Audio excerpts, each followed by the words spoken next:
दोस्तों, आजकल बड़ी संख्या में किसान औषधीय पौधों की खेती करने लगे हैं। कम लागत और मांग बढ़ने के कारण किसानों को इनकी खेती से मोटी कमाई हो रही है। ये फसल आज पारंपरिक फसलों की खेती के एक विकल्प के रूप में उभरे हैं। किसानों की आय बढ़ाने के लिए प्रयासरत सरकार भी अधिक मुनाफा देने वाली फसलों की खेती को प्रोत्साहित कर रही है। किसान मित्रों, अगर आप भी औषधीय पौधों की खेती करना चाहते हैं तो आपके पास सर्पगंधा की खेती एक बेहतर विकल्प के तौर पर मौजूद है। विशेषज्ञ बताते हैं कि भारत में पिछले 400 वर्षों से सर्पगंधा की खेती किसी न किसी रूप में हो रही है। विभिन्न बीमारियों के निदान में एक औषधि के तौर पर इसका उपयोग किया जाता है। सांप और अन्य कीड़े काटने पर भी इसका इस्तेमाल किया जाता है। उत्तर प्रदेश, बिहार, झारखंड, उड़ीसा, तमिलनाडु, आंध्र प्रदेश, केरल और महाराष्ट्र जैसे राज्यों में इसकी खेती बड़े पैमाने पर हो रही है। किसान मित्रों, सर्पगंधा की खेती 3 प्रकार से की जा सकती है।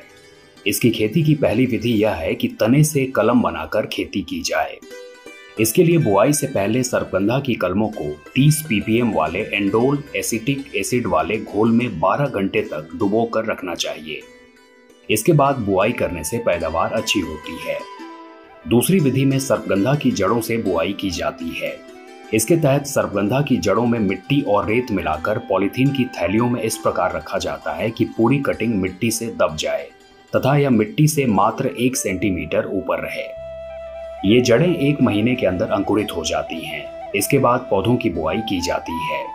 इस विधि से बुआई करने के लिए 1 एकड़ खेत में लगभग 40 किलोग्राम रूट कटिंग की आवश्यकता होती है। किसान मित्रों, सर्पगंधा की खेती का तीसरा तरीका है बीजों से बुआई का। इसे ही सबसे बेहतर माना जाता है, लेकिन इसके लिए अच्छी गुणवत्ता वाले बीजों का चयन बहुत जरूरी है।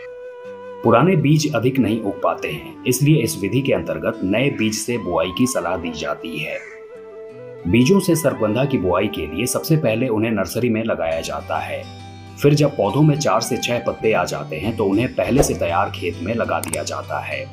किसान मित्रों, सर्पगंधा के पौधों को एक बार बोने के बाद 2 वर्ष तक खेत में रखा जाता है, इसलिए खेत को अच्छे से तैयार करना बहुत जरूरी है। खेत में जैविक खाद मिला देने से फसल की बढ़वार अच्छी होती है, इसलिए ऐसा जरूर करें। तो किसान मित्रों, ये था आज का कृषि पिटारा। उम्मीद है कि ये कार्यक्रम आपको काफी पसंद आया होगा। आप सुनते रहिए रेडियो पिटारा। मिस्ड कॉल लगाओ, सुनते जाओ।